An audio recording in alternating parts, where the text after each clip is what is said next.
El 1 de enero de 1993, millones de mexicanos se despertaron con una divisa nueva. El gobierno había quitado 3 ceros al peso de la noche a la mañana. 1.000 pesos viejos pasaron a ser un peso nuevo. Y se lo vendieron a la población como si les estuviesen haciendo un favor. Es para simplificar, decían, para que no tengas que cargar billetes de millones. En realidad no era un favor, era el reconocimiento oficial de que la divisa anterior había perdido tanto valor que ya resultaba ridículo contarla. Y no estoy diciendo que eso vaya a ocurrir mañana, no vengo a meterte miedo, pero vengo a contarte unos antecedentes históricos que se han repetido en el pasado y que ahora vuelven a repetirse. Quiero intentar diseccionar cómo funciona un reinicio monetario por dentro, usando a México como el caso de estudio documentado, porque entender el mecanismo te protege mucho más que cualquier predicción de fechas. Vamos a ver los síntomas que precedieron a aquel reinicio, el truco psicológico que casi nadie detecta, y al final voy a conectar todo esto con una pregunta incómoda. Si alguna vez el dinero se reconstruye sobre rieles nuevos, sobre activos digitales, y eso ya está pasando, lo hemos cubierto múltiples veces en este canal, ¿dónde está la oportunidad asimétrica? Pero todo ello con una condición que mantengo siempre: hechos verificables, por un lado, para intentar analizar qué nos puede esperar en las próximas semanas, meses y años, entendiendo el orden de acontecimientos correcto. Tiene muchos nombres: reset, reinicio, pero lo primero es definir el término sin la carga apocalíptica con la que suele venir envuelto. Porque la palabra reinicio se ha convertido en un cebo de clickbait, y eso ha contaminado un concepto que es en realidad perfectamente técnico y que ha ocurrido de forma repetida en la historia. En la economía monetaria esto tiene un nombre preciso: se llama redenominación. Es el proceso de cambiar el valor facial de los billetes y monedas en circulación. Y no es una teoría de la conspiración, es una herramienta de política monetaria que se ha usado decenas de veces en la historia. Y la literatura económica es clara sobre cuándo y por qué ocurre. La redenominación se implementa casi siempre como resultado a una inflación alta o una hiperinflación que ha hecho que los precios nominales sean tan grandes que entorpecen las transacciones cotidianas. Y aquí está el matiz que conviene entender desde el principio y que la mayoría de los vídeos sobre el reinicio omiten deliberadamente. La redenominación es en sí misma simbólica. Quitar ceros no cambia el tipo de cambio frente a otras divisas y no destruye ni crea riqueza por arte de magia. Bueno, en realidad la destrucción viene por otros motivos. Lo que hace en realidad es un truco psicológico. Sugiere que un periodo de inflación ha terminado y borra el recordatorio incómodo de cuánto se ha depreciado el dinero. Es simplemente maquillaje contable. El reinicio o la redenominación simplemente es oficializar algo que ya existe. Pero, y esto es lo importante, el maquillaje siempre viene después de la enfermedad. Nadie se redenomina a una divisa sana. Cuando un país quita ceros, en realidad lo que está haciendo es admitir que ya ocurrió algo muchísimo más grave antes. Así que la pregunta interesante no es qué es un reinicio. La pregunta realmente interesante es qué síntomas aparecen antes en la fase de la enfermedad. Y ahí es donde México nos da un manual de instrucciones, un manual sobre qué esperar en los próximos meses y años. Cuando estudias los países que han pasado por esto, México, pero también Argentina, Brasil, Rusia, Zimbabue, Turquía, aparece un patrón de síntomas que se repite con inquietante consistencia. Voy a darte los 4 principales y voy a hacer algo que tiene que ser intelectualmente honesto. Después de cada uno te diré si es un hecho histórico del caso mexicano o si es una comparación con el presente, para que tú juzgues exactamente qué está ocurriendo y no sea yo. Saca tus propias conclusiones. Y es que con este primer síntoma empezamos fuerte porque las similitudes son sospechosas. Cuando un país ya no puede dar servicio a su deuda, cuando no puede ni pagar los intereses sin pedir más prestado, tiene que hacer algo. ¿Te suena esto de algo? Cualquier parecido con lo que estamos viviendo ahora es pura casualidad. Es el punto de partida de casi todas las crisis monetarias. México lo vivió en los años 80. Es un patrón que se observa hoy en las grandes economías desarrolladas, con ratios de deuda sobre el PIB en máximos históricos. Eso es un hecho verificable y público. Parece bastante evidente que este primer requisito lo cumplimos a día de hoy. Lo que no sabemos es cuándo ocurre ese reinicio. Nadie lo sabe.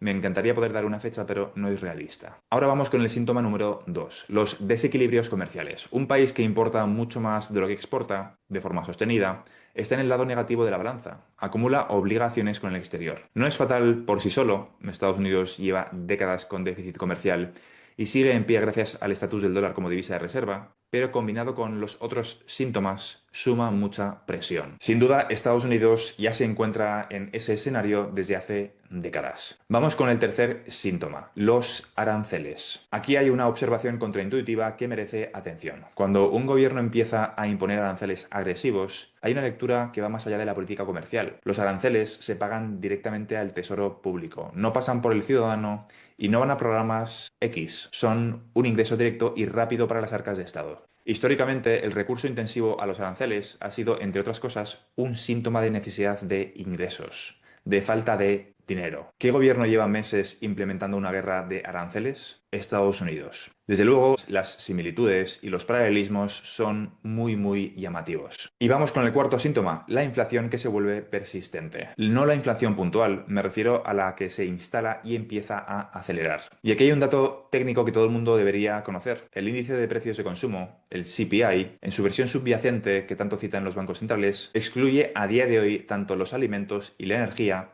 por su volatilidad. Es decir, es una visión incompleta de lo que está ocurriendo en el mundo desde el punto de vista económico con la subida de precios. El argumento técnico tiene su lógica, pero el efecto práctico es que el dato oficial que se comunica puede sentirse muy alejado de lo que tú experimentas en el día a día, y esa es la realidad. Porque comes y usas energía todos los días, aunque el CPI no lo refleje. La brecha entre la inflación oficial y la percibida es en sí misma uno de los síntomas. Cuando empiezan a modificar esos índices, significa que ya estamos entrando en una fase preocupante. Fíjate en lo que no te he dicho en estos últimos minutos. No te he dicho que estos síntomas garanticen un reinicio y tampoco te he dicho fechas, pero te he dado el manual de diagnóstico de México y te he señalado qué piezas son observables hoy. El salto de síntomas presentes en las 4 fases, en los 4 requisitos, a reinicio inminente, ese salto es un salto de fe que creo que tú ya has hecho viendo este vídeo y que a estas alturas parece bastante evidente. Pero, ¿a dónde quieres ir con todo esto? Exactamente cuáles son las consecuencias y cómo te afecta esto en tu día a día. Ahora te voy a explicar la parte más reveladora del caso mexicano, porque desnuda por qué los gobiernos eligen la redenominación. La clave de todo esto no es económica, es psicológica. México hizo su reset a un ratio de 1000 a 1.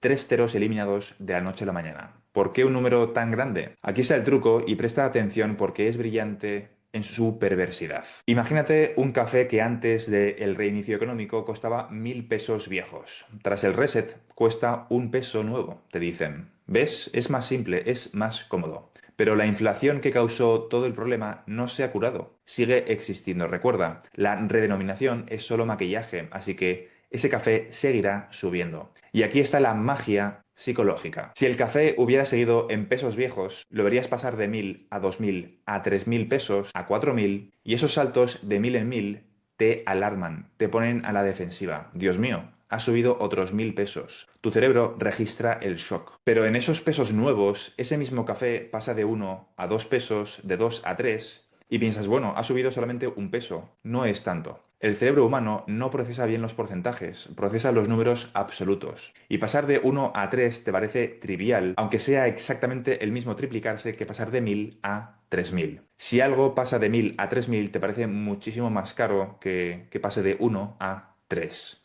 Y por eso se producen los reinicios económicos, las redenominaciones de divisas, porque manipulan la percepción del ciudadano. Y vemos este ejemplo a el día de hoy, para que se asiente en 2026. Imagina un café que cuesta 5 euros. Llega un reinicio donde en vez de que la revaloración sea de 1000 a 1 como ocurrió en México, vamos a ser más conservadores y vamos a imaginar que es de 10 a 1.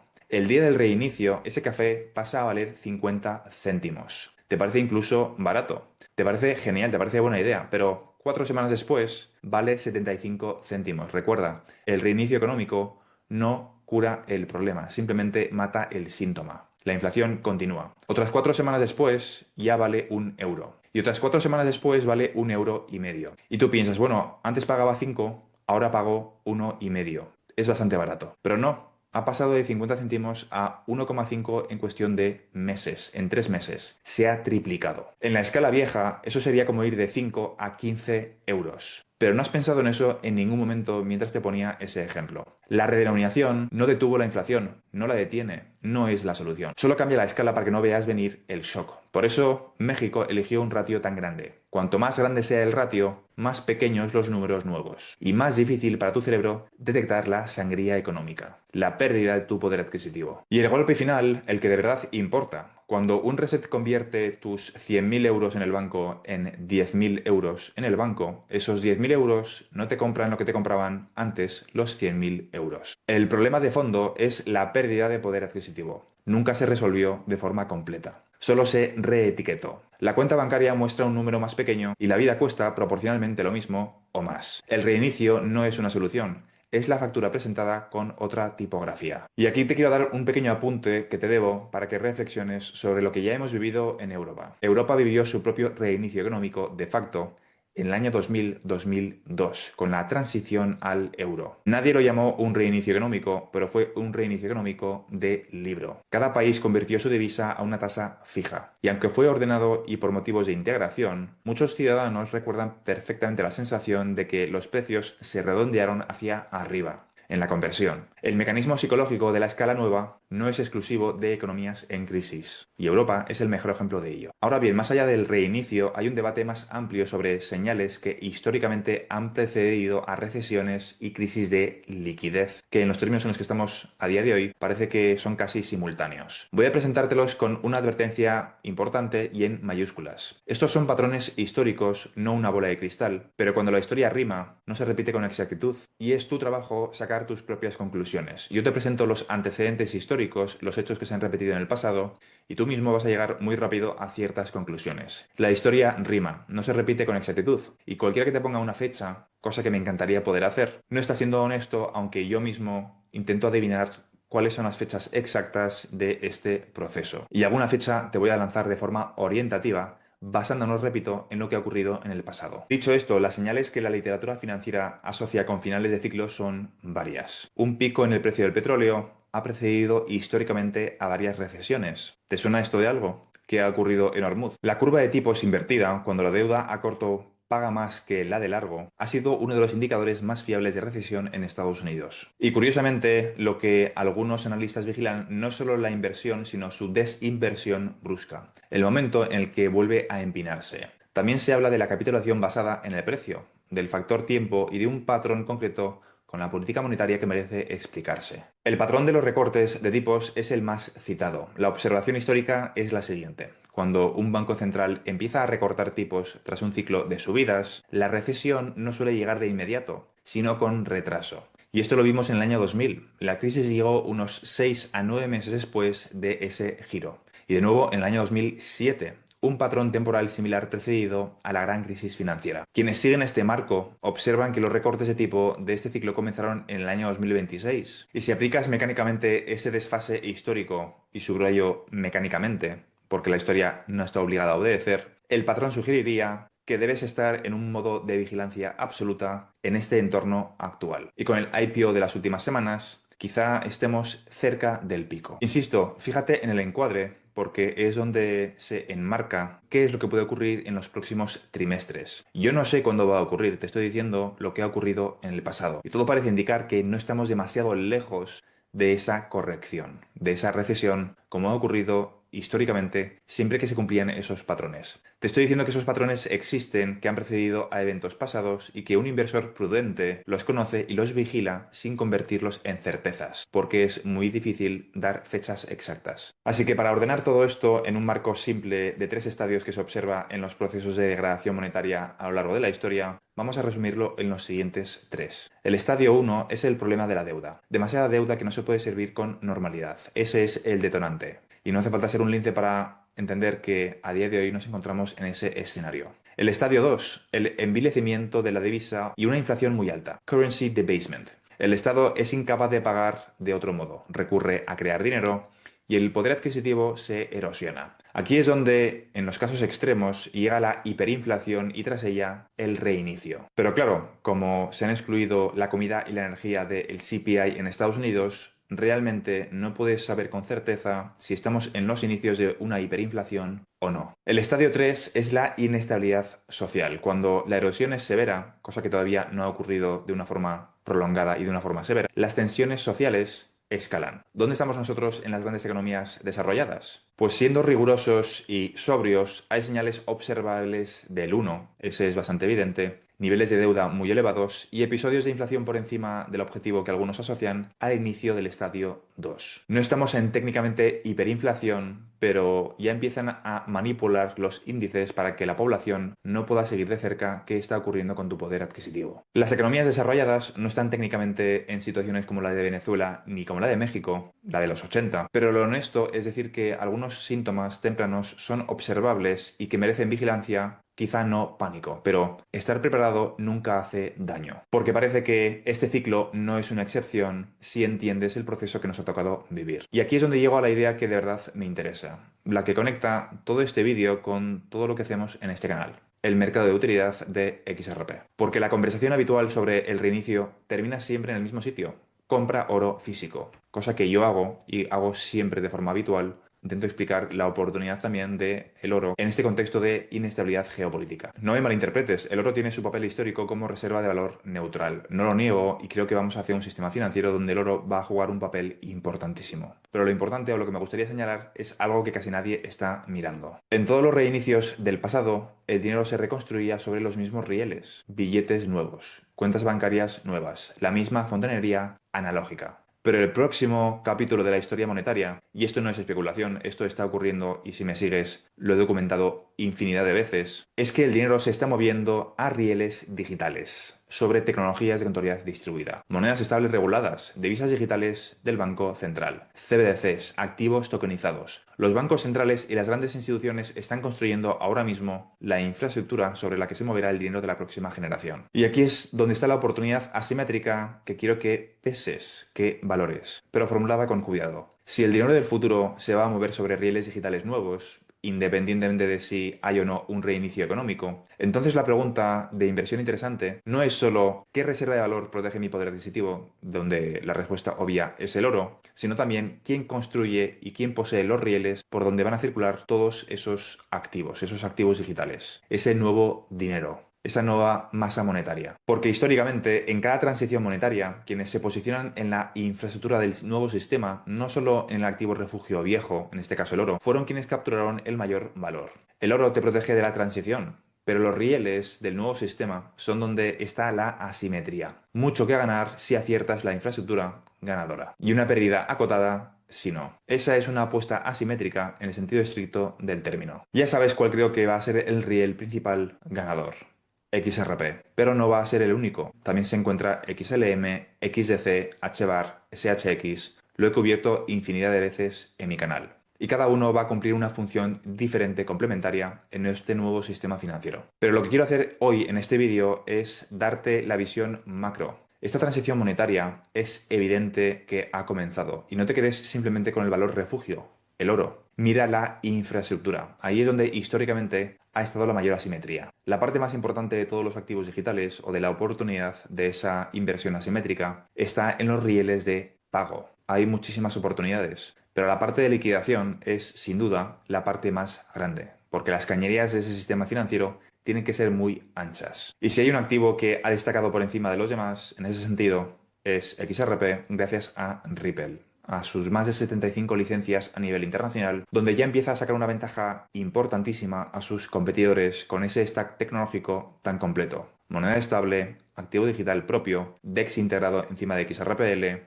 custodia institucional, casa de compensación, me refiero a Hidden Road, G Treasury, etc., y todas las adquisiciones estratégicas que he realizado en los últimos años. Pero volviendo al motivo de este vídeo, quiero resumírtelas para que te lo lleves limpio. 1. El reinicio es un mecanismo real y documentado. El que te he puesto en este vídeo es México de 1993. 3 ceros. No es una teoría de la conspiración, es maquillaje psicológico y no cura absolutamente nada. El problema de fondo de estos reinicios económicos, la pérdida de poder adquisitivo, sobrevive al cambio de etiqueta. Por mucho que quiten 3 ceros, el problema de fondo continúa existiendo. Número 2. Hay síntomas previos que la historia repite y algunos son observables hoy. Pero conocer esos patrones es prudencia. No estamos técnicamente en un periodo de hiperinflación, pero cuando empiezan a modificar y a manipular los índices para que no puedas traquear de forma real, directa, qué está ocurriendo con el coste de la vida, quizás sea bueno empezar a prepararse. Y 3, la oportunidad asimétrica de cualquier transición monetaria no está solo en los refugios del sistema viejo, en este caso el oro, que es bastante evidente, sino en los rieles del sistema nuevo. Y esos rieles esta vez son digitales. Activos como XRP, XLM, XDC, SHX, HBAR, los sospechosos habituales. Yo no te voy a decir qué tienes que hacer con tu dinero, pero con este marco histórico creo que es bastante evidente lo que hay que hacer. E incluso se puede considerar de mala praxis no prepararse después de haber visto este vídeo analizando los antecedentes históricos. Es bastante evidente que vamos hacia un reinicio económico y desde mi punto de vista hay que prepararse acorde. Aprovecho para recordarte que si quieres comprar XRP utilizando el link que tienes en la descripción de este vídeo, si verificas tu cuenta y operas con activos por valor de 100 euros en un plazo de 7 días, puedes obtener un bono de bienvenida de 10 XRP siempre y cuando, repito, utilices el link que tienes en la descripción de este vídeo. Dicho esto, si eres nuevo en mi canal, bienvenido. En este canal cubro todo lo relacionado con el sector de activos digitales, en concreto, la transición controlada de todo el sistema financiero hacia tecnologías de contabilidad distribuida, es decir, XRP, XLM, XDC, SHX, HBAR y un conjunto de activos digitales que van a cumplir una función complementaria en el futuro sistema financiero basado, entre otras muchísimas cosas, en el estándar ISO 20022. Y todo esto englobado dentro de una transición muchísimo más compleja y profunda que consiste en dejar atrás el capitalismo, tal y como lo oyes, y comenzar una nueva era postcapitalista, post-IA, post-trabajo, cuya transición muchos están bautizando como la singularidad económica, que consiste en el desacople del crecimiento del PIB del mercado laboral. Y todo eso explicado desde el punto de vista de las oportunidades que nos vamos a encontrar en el proceso para los inversores retail, como tú y como yo, en el sector de activos digitales. Eso es todo por ahora y nos vemos en el siguiente vídeo. Un saludo.